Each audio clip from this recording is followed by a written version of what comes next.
जेव्हा सगळा समजूतदारपणा बाहेर काढला जाईल तेव्हा माहितीये काय उरेल भीमराव? उरेल तुझ्या जातीची लायकी आणि त्याचा अडाणीपणा.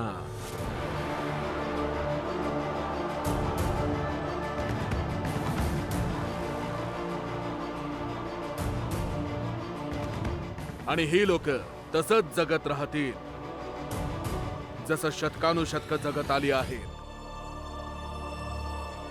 जनावरांप्रमाणे. काय फायदा झाला तुझ्या या एवढ्या ढीगभर भाषणांचा, शिकून सवरून सगळं काही बदलण्याच्या आश्वासनांचा? आणि सगळ्यात मोठी गोष्ट, आम्ही एक आहोत या घोषणांचा. प्रचंड देवजी, तुम्ही जावा इथून, आमच्या चाळीतून.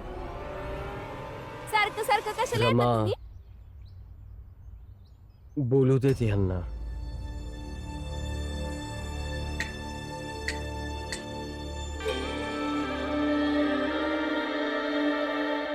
शून्य.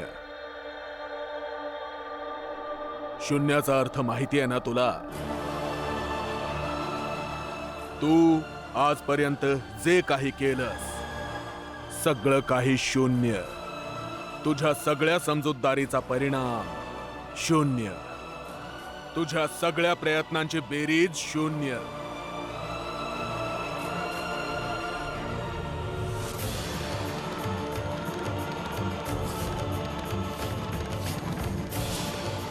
अजून व्यवस्थित कर हितेश, लवकर लवकर कर. ये जनार्दन, ये या टोपलीत भर.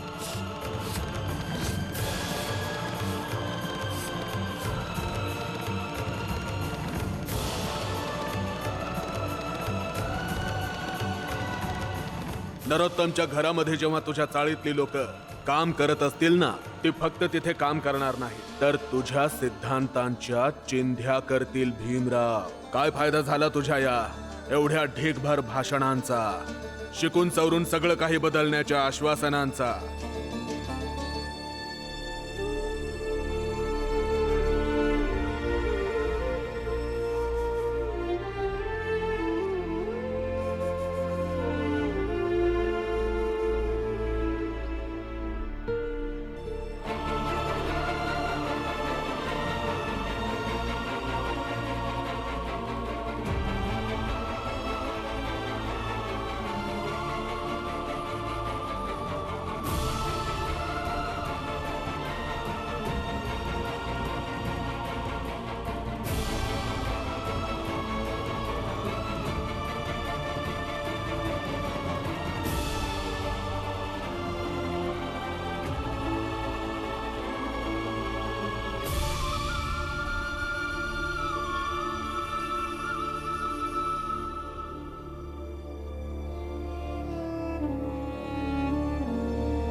भीम, भीम,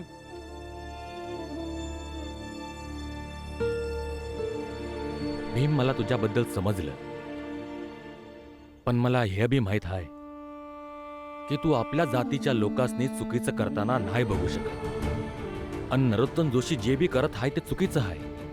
नाही दादा, मला आता कोणाच्याच आयुष्याचं काहीच देणं घेणं नाही. सर्वांचं आपापलं आयुष्य आहे, आपापल्या पद्धतीने जगू दे. आणि माझं तिथे जाणं कोणासाठी नुकसानकारक असेल तर का जाऊ मी तिथे? पण हो, तुला एक गोष्ट सांगू इच्छितो. वहिनीसोबत तुम्ही जे करताय चुकीचं आहे. ते तसं करू नकोस. पुण्यांदा तेच. बघ भीम, जर आपल्यामध्ये माझ्या बायकोचं सोडून दुसरं बोलायला काही बी नसेल तर उद्यापासून मी तुझ्या समोर येणारच नाही. तो तुझा प्रश्न आहे, पण तू जेव्हा जेव्हा माझ्या समोर येशील तेव्हा मी तुझ्या बायकोबद्दल बोलणारच, कारण ती माझी वहिनी आहे. चुकीचं करतोयस तू, करू नकोस. आताच तर बोलत होतास समद्यांचं आपापलं आयुष्य आहे. मग हे मला का समजावत आहेस?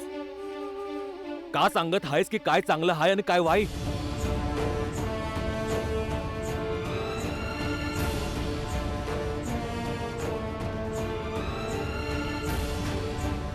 भी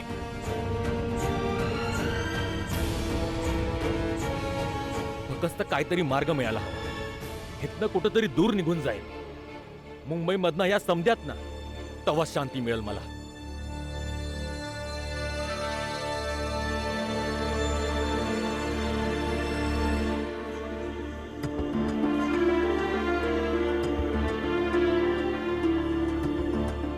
रमा, कोकणात बी ठीकठाक कामं मिळतात की. मी विचार करतेय का मी पुन्हा कोकणात जावं. तिकडे त्यांची काळजी बी घेईन आणि 2-4 पैसा बी कमवल. तस विचार तर ठीक आहे तुमचा. तुम्ही जावं कोकणात. आनंद भावना जेव्हा बरं वाटेल ना तेव्हा या दोघं तुम्ही इकडे. होय होय, हे घर तर आश्रमच तर आहे. ज्याचं जेव्हा मन करेल तो निघून जाईल, जेव्हा ज्याचं मन करेल तो येईल. मामी, मी असं कुठे म्हणाले? काय बी नका बोलू तुम्ही. अच्छा, मग कसं बोलायचं तुझ्या संग? नाही सांग, समजव आम्हाला. तू तर लई मोठी झालीयस. काल रात्रीपासून जगाला समजवतेस ना की कसं आपल्या पोरा संग काय बोलली होती वहिनी दीपकच्या आईला? बरं होय, आपल्या पोराला रागात नाही जेवण चारलं पाहिजे दीपकच्या आई. एका सासूला आपल्या सुनेकडनं काही अपेक्षाच नाही ठेवल्या पाहिजे, हे पण सांगत होतीस. तर मग आता समजव आम्हाला, कसं बोललं पाहिजे तुझ्या संग? समजव. यात समजवायचं काय हाय आई? बोलायला हाय काय? उरलं काय? काही हाय का बोलायला? लक्ष्मी, जरा व्यवस्थित बोल. तू आपल्या सासू संग बोलत आहेस. सासू आहे माझी. सासू आहे ना माझी. दाखवतेच आता सासू आहे. ताई, ताई, ताई काय करताय तुम्ही? ताई, काम चोरांनो, हे हे या या या, या पद्धतीत काम करणार आहात? हा, फुल्या ते साफ कर, कर साफ कर. मूर्ख, 4 पट पैसे मिळत आहेत ना? हा, पुन्हा कर. हा. अरे विनयरावजी, कसे आहात तुम्ही? नमस्कार नरोत्तमजी, नमस्कार. नशीब आहे आमचं जे तुम्ही इथे आलात. अरे अरे, तुम्ही उभे का? या या या या. तुम्ही लोक व्यवस्थित काम करा. विनयजी या या या या या. विनयजी, तुम्ही आलात आणि मन तृप्त झालं. कमाल. या या या, बसा बसा बसा. अरे विनयजी आले आहेत, चहा घेऊन या. आणखी काय ऐकवा? सगळं कुशल मंगल? हो, सर्व कुशल मंगल नरोत्तमजी. व्यवसाय कसा चाललाय? एकदम उत्तम. बस नेहमीप्रमाणे यावेळी देखील तुमची मदत हवी आहे. सांगा. तसेही तुमची मदत करून तर आमचा फायदाच होत असतो. सांगा, काय मदत करायची आहे तुमची? मला काही मजूर हवे आहेत. मिळतील. तसेही ह्या आधी देखील मजुरांची व्यवस्था तर आम्हीच करून दिली आहे. नरोत्तमजी, यावेळी मुद्दा जरा वेगळा आहे. म्हणजे मला खरं तर खूप मोठ्या प्रमाणात वेगळ्या प्रकारचे मजूर हवे आहेत, ज्यांना जलमार्गाने मला परदेशात पाठवायचे 5 वर्षाकरिता, ते पण सरकारी ॲग्रीमेंटसोबत. हां, काही मजुरांची व्यवस्था केली आहे मी, पण अजूनही काही कमी पडत आहेत. आणि आमचे जहाज जर रिकामे गेले तर मला खूपच नुकसान होईल. विनयजी, नुकसान नाही झाले पाहिजे. मजूर हवे आहेत, ते पण 5 वर्षांसाठी. हो, ज्या मजुरांना ॲग्रीमेंटसोबत परदेशात पाठवले जाईल ते जगू देत, मरू देत, त्यांचं काही पण होऊ दे.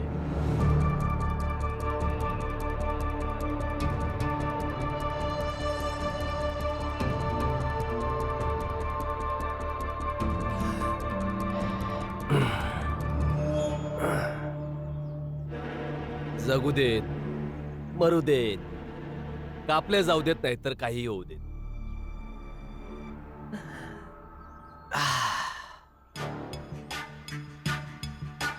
मिळाले मिळाले तुमच्या करता मजूर. ते पहा, हे मरू देत, जगू देत, कापले जाऊ दे, नाहीतर काही होऊ दे, काही फरक पडणार नाही विनय.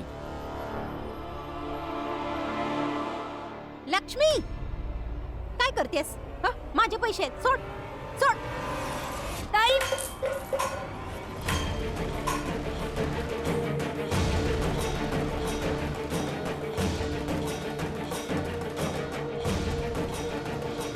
बावळट पोरी, या काय हाय? पैका आहेत उद्ध्वस्त झाल्यात, ज्याची सगळ्यात जास्त गरज आता माझ्या पतीला आहे. डॉक्टर साहेबांनी सांगितलं आहे की योग्य वेळेवर उपचार नाही झाला तर त्यांना काय बी होऊ शकतं. रोज सकाळपासून रातभर म्या, रमा, भीम भाऊ आणि बाबा पैक जोडण्यासाठी काम शोधत असतो. पण जातीच्या नावावर तिरस्कार जास्त आणि काम कमी. स्वार्थी बाई, मदतीचा हात दिला होता ना मी तुला, दिले होते पैसे तुला. हे घे पैसे आणि आत्ताच्या आत्ता कोकणाला परत जा. आधी आनंदचा इलाज कर. आठवत नाही तुला तू काय केलं होतास? तुम्हाला माहित आहे ना, जर या पैशांना त्यांचा इलाज केला आणि त्यांना हे समजलं तर ते मरून जाणं जास्त चांगलं समजतील. हे पैक ठेवा तुमच्याकडेच. आठवत नाही?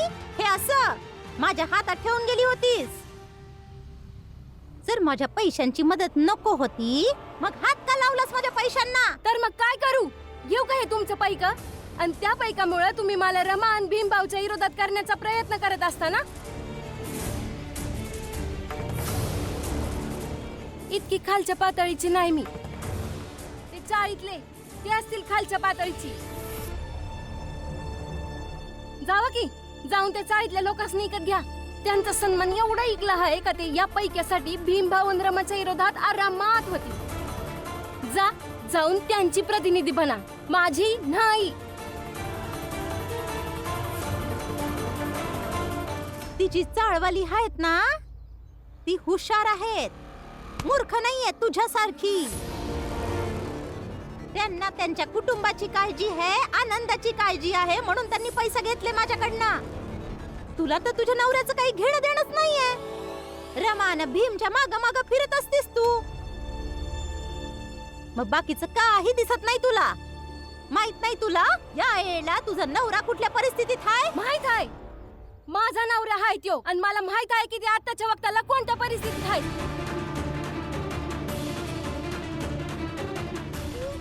माझी चूक होती.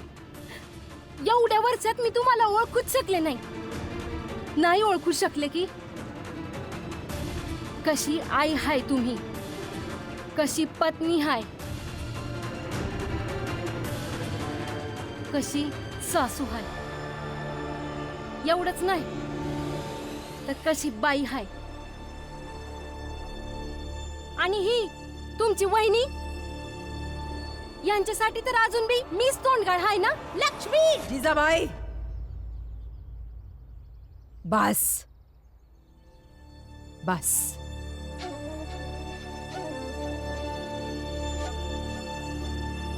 लक्ष्मी, शांत हो पोरी.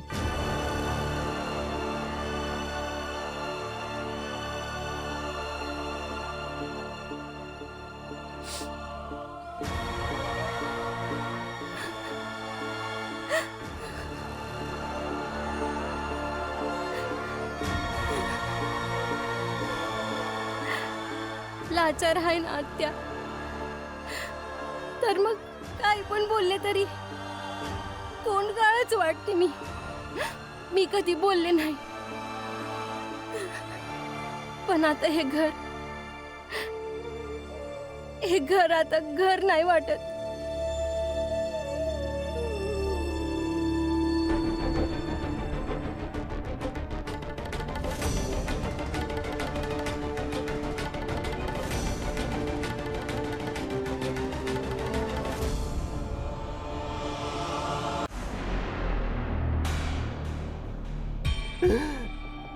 प्रचंड देवजी, हे विनयजी आहेत. बसा बसा. बरं, बालाही तिथे म्हणत होता की जर त्यालाही कुठे संधी मिळाली तर तो इथून निघून जाईल. एक काम करा, बालालाही यामध्ये सामील करून घ्या. भीमरावची जात, त्याच्या कुटुंबातली जेवढी लोक आहेत ज्यांना जायचं आहे सगळ्यांना तिथे पाठवा. तसंही भीमराव आता त्यांच्या गोष्टींमध्ये ढवळाढवळ करणार नाही. ही लोक तिथे जाऊ देत, मरू देत, खपू देत, काहीही करू देत, पण याने हा फायदा होईल की ते इथे नसल्यामुळे भीमरावची ताकद कमकुवत होईल. योग्य बोललात तुम्ही प्रचंड देवजी. जेव्हा भीमला मानणारे लोकच राहिले नाहीत तर मग तो भीमराव कोणत्या लोकांचा नेता? पण या संपूर्ण कामाला आपल्याला योजनाबद्ध पद्धतीने केलं पाहिजे. मी या लोकांशी बोलून घेतो.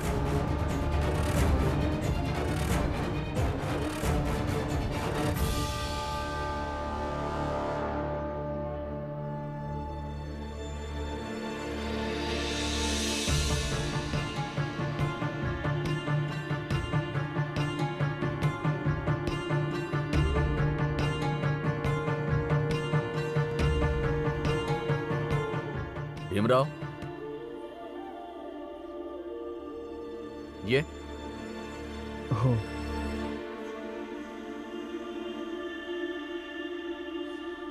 काय सर? बस नाही सर, मी ठीक आहे. बस.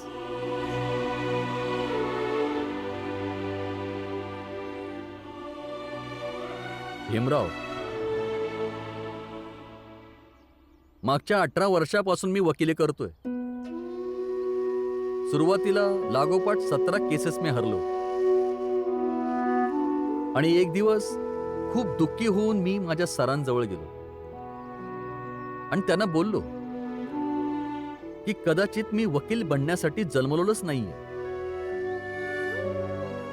ते माझ्याकडे खूप वेळा निरखून पाहत राहिले आणि बोलले,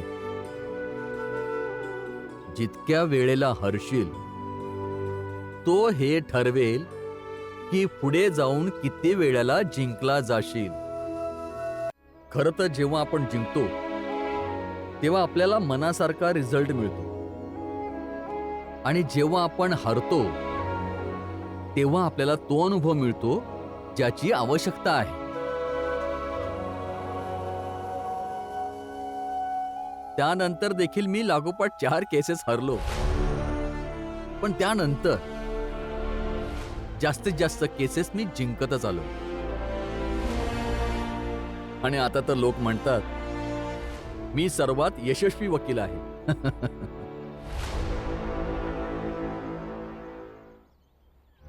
हितेश, जनार्दन, जोखू, फुलिया, कामचोर, मूर्ख, आळशी हे सर्व असून देखील नशिबाचे धनी आहात तुम्ही लोक. हे विनयजी आहेत, नमस्कार करा. नमस्कार. हे तुम्हा सर्वांना संधी देत आहेत परदेशात जाण्याची. 5 वर्षाच्या अग्रीमेंट वर परदेशात जा, काम करा, पैसे कमवा. 5 वर्षात तुम्ही लोक इतका पैसा कमवाल की स्वप्नात देखील बघितलं नसेल. हितेश, चाळीत जा आणि बाकीच्या माणसांनाही तयार कर. कोण काय बोलत आहे ते तिथे जाऊन मला सांग, ठीक आहे? मालक, खरंच आम्ही सर्व खूप पैसे कमवून येऊ.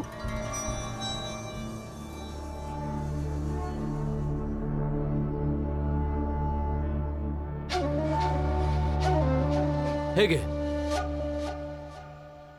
हितेश, 5 वर्ष काम करून तू इतका पैसा कमावशील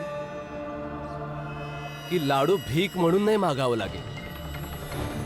स्वतःच्या पैशाने लड्डू खाऊ शकाल. ठीक आहे मालक, आम्ही समजे विचार करून तू मस्ती सांगू. नमस्कार मालक. भीमराव, मी बाळा आणि तुझ्या जातीच्या लोकांना मजुरी करण्यासाठी परदेशात पाठवून तुझ्या ताकदीला अजून कमजोर बनवेन.